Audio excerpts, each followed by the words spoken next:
Class 9 की प्रश्नावली कौन सी चालू 1.3। इसमें कह रहा है कि जो संख्या जो भिन्न भिन्न दी गई है इसको दशमलव रूप में लिखना है, ठीक है। और दशमलव रूप में लिखकर ये भी बताना है कि किस प्रकार की भिन्न मतलब कि किस प्रकार से इसका दशमलव प्रसार हुआ है। तो हम चालू कर रहे हैं। जैसे पहला क्वेश्चन है, पहले भिन्न संयोग क्या है। सबसे पहले क्लास 9 की बेसिक पे चल रहा है। प्रश्नावली 1.3 है।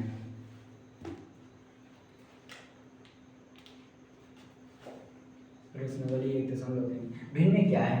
भिन्न वो है जिसे p बटे q के रूप में लिख सकते हैं, यानी अंश बटे हर के रूप में लिख सकते हैं। भिन्न बराबर अंश बटे हर के रूप में लिख सकते हैं, यानी p बटे q के रूप में लिख सकते हैं, जहाँ q बराबर equal to not equal to 0, यानी q बराबर 0 नहीं हो सकता, क्योंकि q बराबर यदि 0 हो जाए तो पूरा मान हमेशा 0 हो जाएगा, क्योंकि किसी भी संख्या में 0 का भाग दो तो पूरा शून्य हो जाएगा, ठीक है। तो उसने पहला क्वेश्चन कहा है कि इसे दशमलव प्रसार में लिखिए, ठीक है। पहला है, पहले क्वेश्चन का पहला सवाल है 36/100।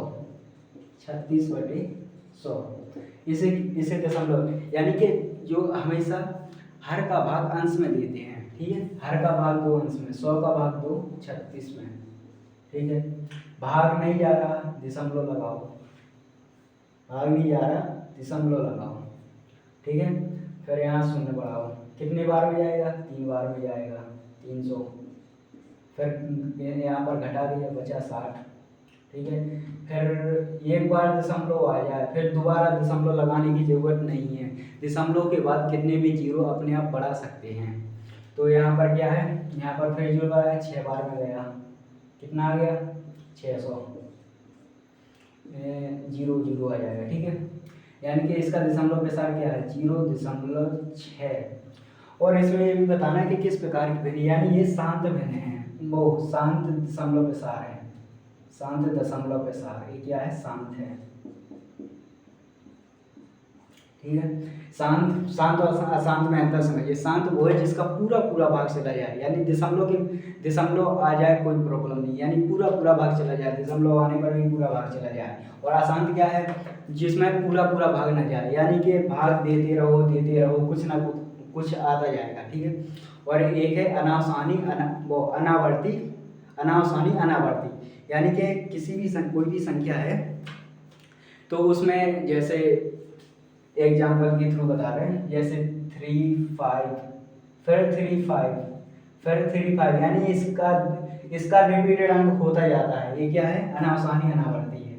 अनावसानी अनावर्ती पुनरावृत्ति है, अनावसानी अनावर्ती पुनरावृत्ति है, यानी बार बार आता है, ठीक है।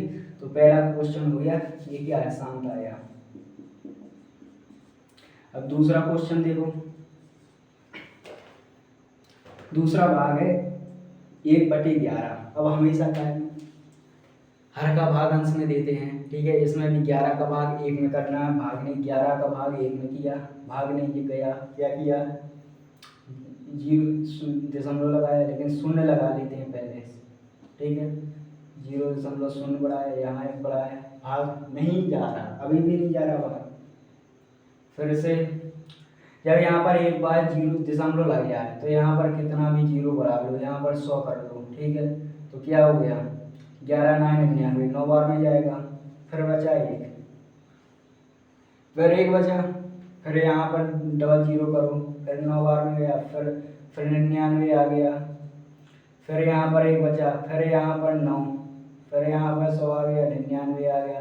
कुल मिला के ऐसा ही क्रम चलता रहेगा, जिसे क्या कहते हैं, अनावसानी पुनरावृत्ति, ठीक है। यानी कि इसका भाग इस पे इसका दशमलव प्रसार आएगा 0.90 बार। और एक बार क्या काम करता है कि इसका रिपीटेड होता जाता है, रिपीट चलता रहता है, ठीक है। ऐसे पूरे क्वेश्चन इसी प्रकार करना है। एक हम आपको अच्छा थोड़ी कठिन क्वेश्चन बता रहा हूँ, छठवां। अब तो समझ में आ गया, यानी कि सीधा सीधा भाग चला जाए, लिख देना शांत है।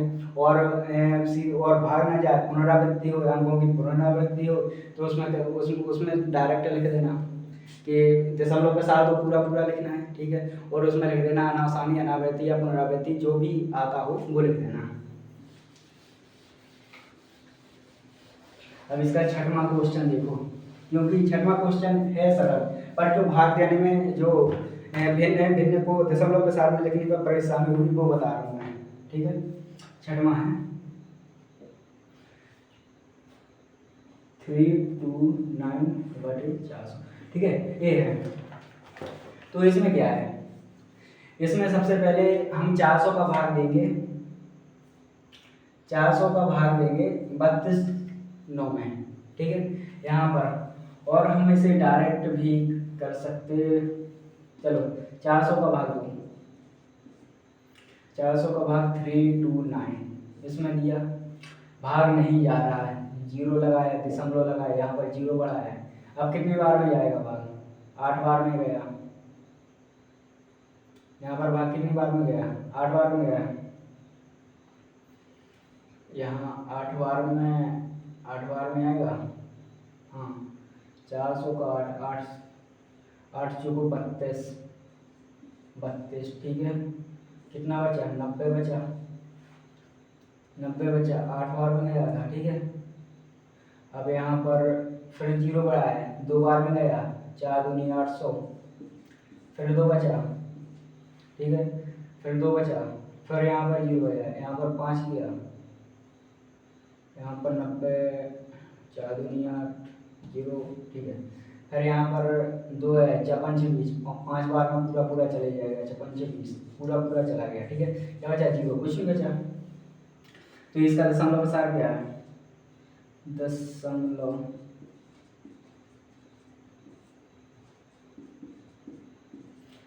इसका पैसा क्या है, 0.825, देखना कुछ गलती ना हो गई हो,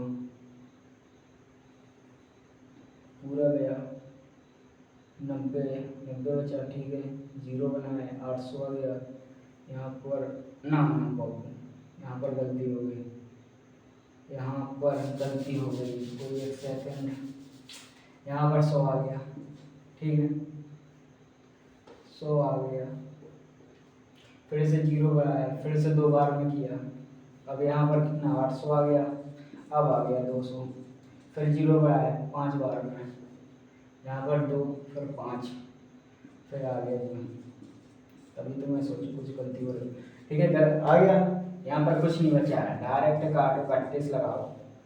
अब यहाँ पर क्या है, इसका दशमलव के साथ क्या है,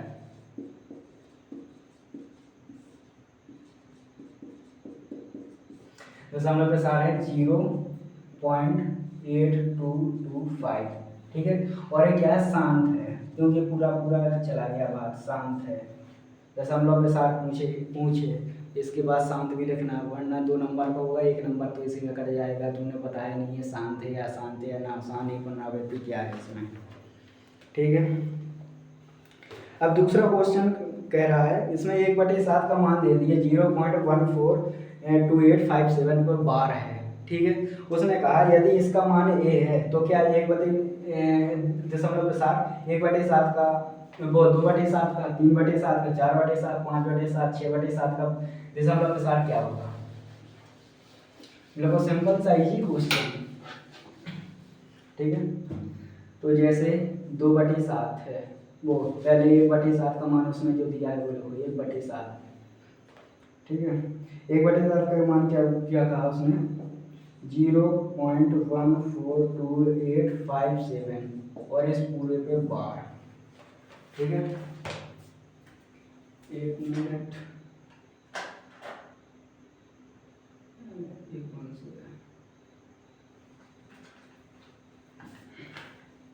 ठीक है,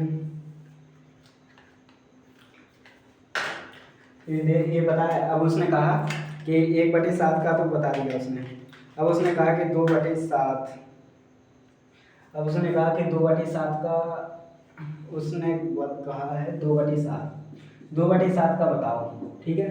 तो हम 2/7 को किस प्रकार लिख सकते हैं, 2 गुणा 1/7 लिख सकते हैं। तो 1 सेकंड हम इंक डाल दूँ, तो साफ नहीं आ रही थी,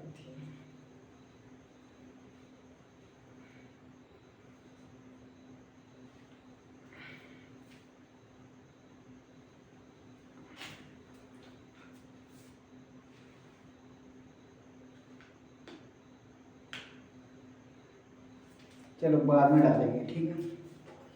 तो 2/7 है, 2/7 को हम लिख सकते हैं 2 गुणा 1/7। चलो यहाँ से मार्कर चेंज करते हैं, इंग्लिश में डालते हैं, मार्कर चेंज करते हैं, ठीक है। ये भी कैमलिन का है, कैमलिन, ठीक है। यहाँ पर क्या है 2 गुणा 1/7 लिख सकते हैं, 2 गुणा 1/7 लिख सकते हैं, क्या को 2/7 को, 2/7 को, ठीक है। तो 2, तो फिर देखना 2 गुणा 1/7 का मान उसने दिया है 0.142857 और इस पूरे पे 12, इस पूरे पे 12 उसने दिया है। तो अब सिंपल से कुछ नहीं, 2 का गुणा कर देना है इस पूरे में, ठीक है। तो यहाँ पर 2 का गुणा हमेशा गुणा राइट, जो अपना राइट हैंड है उस साइड, राइट हैंड साइड से गुणा करेंगे, भाग करेंगे लेफ्ट से हमेशा, चाहे भले इस तरफ 2 लिखा हो या इस तरफ, कोई मतलब नहीं। तो इसका गुणा करेंगे 7 दूनी 14, 14 की 4 हांसला 1, 5 दूनी 10, 11 की 1 हांसला 1, 8 दूनी 16, 1 17 हांसला 1, 2 दूनी 4, 1 5, 4 दूनी 8 और 2 एकम 2.0, ठीक है। और जैसा इसमें बार लगा सेम उसी प्रकार इसमें भी बार लगेगा, ठीक है, सेम इसमें भी बार लगेगा और अपना आंसर भी यही आ गया। अब उसने कहा 6/7 का निकालो, सेम 2/7 का था 6/7 का, तो ऐसे भी लिख दें 6 गुणा 1/7। अब 1/7 की वैल्यू उसने बताई है, 6 गुणा 1/7 की वैल्यू उसने बताई है 0.142857 पे 12, पूरे पे 12, ठीक है। तो अब क्या 6 का गुणा इसमें करेंगे, 6 7 42 की 2 हाथ सिलाई 4, 6 5 6 30 और 4 34 की 4 हाथ सिलाई 3, 8 6 48, 6 8 48, 48 और 3 51 की 1 हाथ सिलाई 5, 6 दूनी 12 और 5 17 की 7 हाथ सिलाई 1 और 6 चौका 24, 1 25 की 5 हाथ सिलाई 2, 6 एकम 6 और 2 8, ठीक है। ये 8 बना है 8.0, ठीक है। और इस पूरी पे बार ये अपना 1.6 का आ गया। अब जो इस पूरी प्रश्नावली से क्वेश्चन आएगा वो आएगा तीसरे नंबर से, तीसरे क्वेश्चन से। तीसरे का पहला है 0.6 पे बार। अब जो 0.6 पे बार है वो उसे अपन को P/Q के रूप में लिख लेना है। जैसे अभी अपन ने किया था कि जैसे कोई भिन्न थी तो उसे अपन ने दशमलव प्रसार के रूप में किया, यानी जो पहला क्वेश्चन था। अब इसमें उसने क्या किया, इसने दशमलव प्रसार दे दिया, उसमें कहा P/Q को भिन्न के रूप में लिखो वापस से, तो वो भी करते हैं।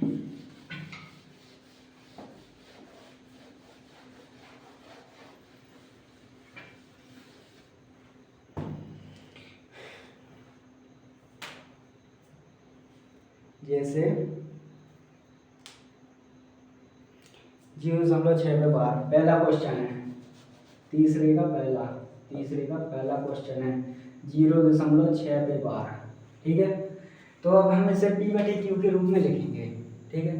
तो जो हमें जो मान दिया है वो x बराबर दिया है। अब इसे लिखेंगे P/Q के रूप में लिखने पर यह एक परिमेय, पहले एक लाइन लिखना, हमेशा याद कर लेना, इस लाइन को अपने ब्रेन में शामिल कर लेना कि यह एक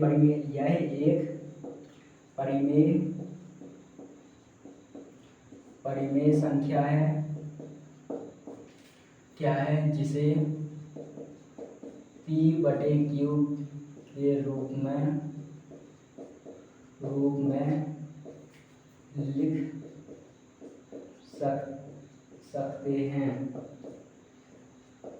लिख सकते हैं, जहाँ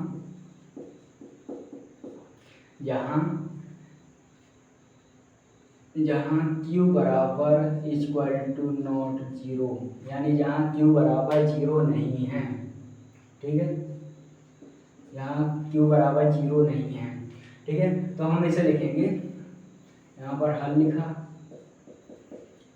यहाँ पर लिखेंगे x बराबर 0.6। अब इसमें भी ट्रिक है कि जो बार है अपन को ये देखना है कि कितनी संख्याओं क्या संख्याओं पर बार लगा है, यानी क्या संख्या पुनरावृत्ति हुई है। तो यहाँ पर केवल एक ही संख्या पुनरावृत्ति हुई। यदि एक संख्या पे बार है तो हम 10 का गुणा करेंगे दोनों पक्षों में। यदि दो संख्या पे बार है तो हम वहाँ 100 का गुणा करेंगे दोनों पक्षों में, यानी कि जैन की पुनरावृत्ति हुई है उतनी जीरो वाली संख्याओं का गुणा करेंगे। तो यहाँ पर केवल एक पर ही बार है, ठीक है। यहाँ पर एक तो लिखेंगे दोनों पक्षों में 10 का गुणा करने पर, दोनों पक्षों में 10 का गुणा करने पर,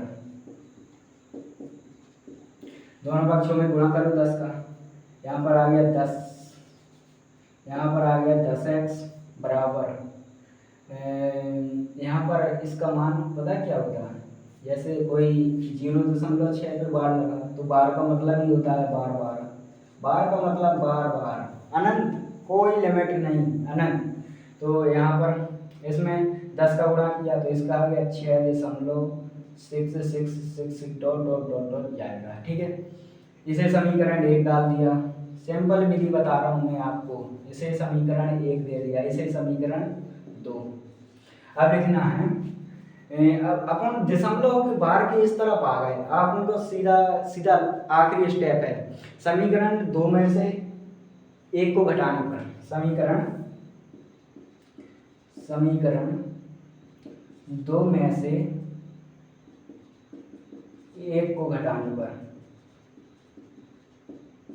अब घटा दो, 10x में से 1 x जाएगा, 9x आ जाएगा बराबर, ठीक है। 10x में से 1 x जाएगा, 9x आएगा, ठीक है। अब यहाँ पर देखो 6.666 डॉट डॉट डॉट, इसमें से घटाना है 0.6666 डॉट डॉट डॉट, ठीक है। पूरा घटाना, क्या बचा, कुछ नहीं बचा, केवल 6 बचा, 6.00 बचा। तो यहाँ पर केवल 6 आएगा। तो पक्षांतर x का मान निकालना है, x का मान निकालना है, तभी उसे भिन्न के रूप में आएगा, ठीक है। तो x बराबर 6/3, वो 6/9। अब इसे काट देंगे, 3 से काट देंगे, 3 दूनी 6, 3 का 9, यानी x बराबर अपनी भिन्न आ गई, वो है 2/3, आंसर आ गया 2/3, ठीक है। पूरा सैंपल सब, इसमें कुछ नहीं ज़्यादा वो कठिन सवाल नहीं है, बहुत ईजी है। दूसरा थोड़ी कठिन है, वो हम बता रहे हैं। सबसे पहले इसमें क्या किया, देख इसमें 2 चीज़ें याद रखनी। सबसे पहली चीज़ ये कि समीकरण वो कितने अंकों की पुनरावृत्ति हुई है, 1 अंक की पुनरावृत्ति हुई, 10 का गुणा करेंगे। 2 अंक की पुनरावृत्ति हुई, 100 का गुणा करेंगे। 3 अंक की पुनरावृत्ति हुई है, 1000 का गुणा करेंगे। यानी कि जितने अंक, जितने पे बार लगेगा, पुनरावृत्ति यानी बार, और बार का मतलब हमने बता दिया, बार बार आए जो इन्फिनिटी तक, अनंत तक। चलो तब दूसरा क्वेश्चन करते हैं, फिर इसके बाद इस प्रश्नावली का दी एंड हो जाएगा, ठीक है।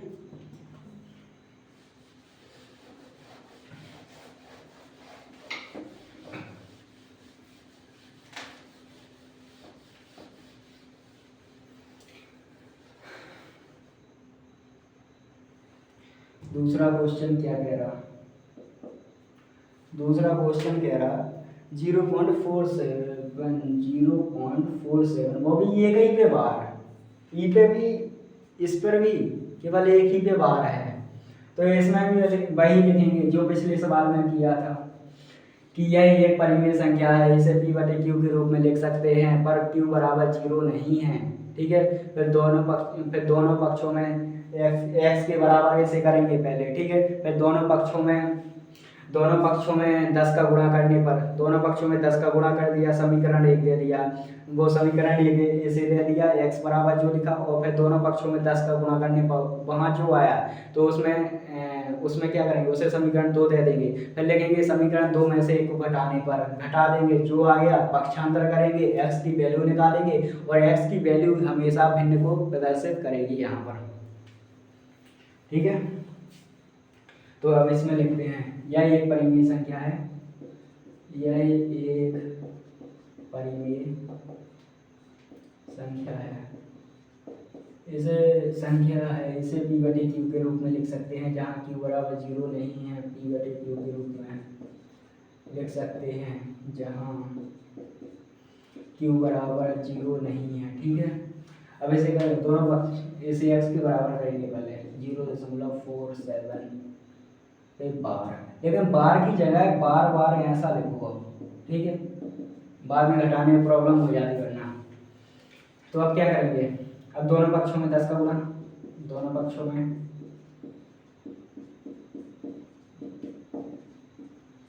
10 का गुणा,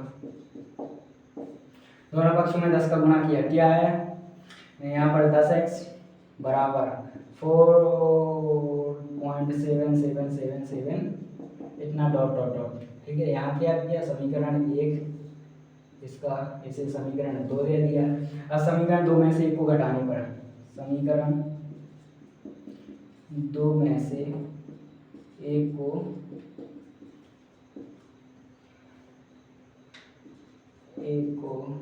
घटाने पर,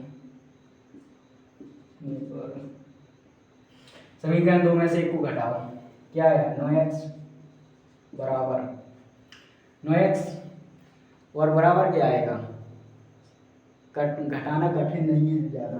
ठीक है, पर ध्यान रहे 4.7 यहाँ दिखाई दे रहा होगा। ठीक है, यहाँ पर देखो 4.777 डॉट डॉट डॉट। ठीक है, इसमें से क्या करना है 0.477, हमेशा पॉइंट के नीचे पॉइंट आना चाहिए। यहाँ पर क्या है 4.3 और 0 यानी 4.3 बचा इसका 4.3। ठीक है, अब पक्षांतर करेंगे 4.3/9।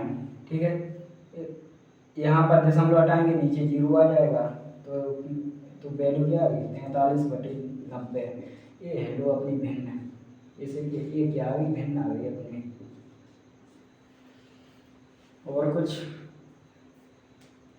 अब इसका चौथा क्वेश्चन है, इसे पी बटे क्यू के रूप में लिखना है 0.9। अब जैसे जैसे चौथा क्वेश्चन हम ऐसे ही बता देगा, ये तो उतार लेना, तो वीडियो को रुका। ठीक है, इतना टाइम नहीं है। जैसे 0.9999 ये दिया गया है। ठीक है, डॉट डॉट डॉट, इसका मतलब क्या है 0.9 को बार, 0.9 को बार इसे पी बटे क्यू के रूप में लिखना है। तो इसमें क्या है, जैसे 0.6 एक पहला क्वेश्चन था 0.6 पे बार, सेम क्वेश्चन इसमें हम शॉर्ट में बता रहे हैं। x के बराबर करेंगे 0.9999। ठीक है, दोनों पक्षों में क्या करेंगे, इसे समीकरण 1 के दोनों पक्षों में क्या करेंगे 10 का गुणा करेंगे, 10x आ जाएगा 9.9999। ठीक है, ऐसा आ जाएगा। समीकरण 2 दे देंगे, एक में से 2 को घटाएंगे, 9x बराबर यहाँ पर 9 आ जाएगा। जी हाँ, 9x बराबर 9 आ जाएगा। तो x बराबर कितना आ जाएगा, x बराबर 1 आ जाएगा।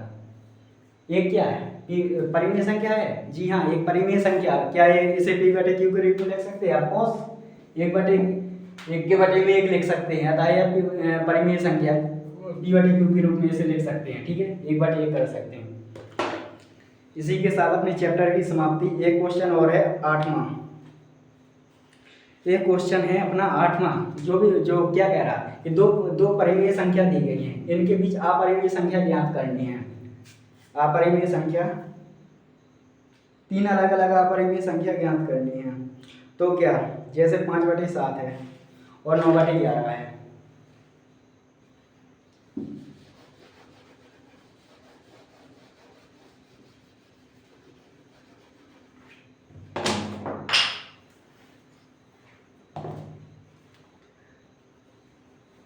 जैसे 5/7 है और 9/11 है, तो 7 का भाग 5 में देंगे और जितना भी दशमलव में आ जाए, यानी कि 7 का भाग 5 में देंगे, जो भी आए दशमलव में भी कुछ भी आए तो उसका वो लिख देना। जैसे यहाँ पर मान के चलो एक्स वाई जेड आ गया, अब इसका भी नहीं, यहाँ पर ABCD लिख दो, ABC आ गया। ठीक है, अब 11 का भाग 9 में देंगे, दशमलव में ही आएगा, जो भी आएगा वो लिख देंगे। मान के चलो एक्स वाई जेड आ गया, ठीक है। अब इन दोनों के बीच अपरिमेय संख्या लिखना। अपरिमेय संख्या वो है जिसे p बटे q के रूप में नहीं लिख सकते, यानी कि जो आएगा बार बार पुनरावृत्ति होगी, ठीक है। तो उसे लिख देना, उन तीन को लिख देना, 4 जो लिख देना, ठीक है। तो इसी के साथ चैप्टर की समाप्ति, और कल आएगा 1.4 चैप्टर।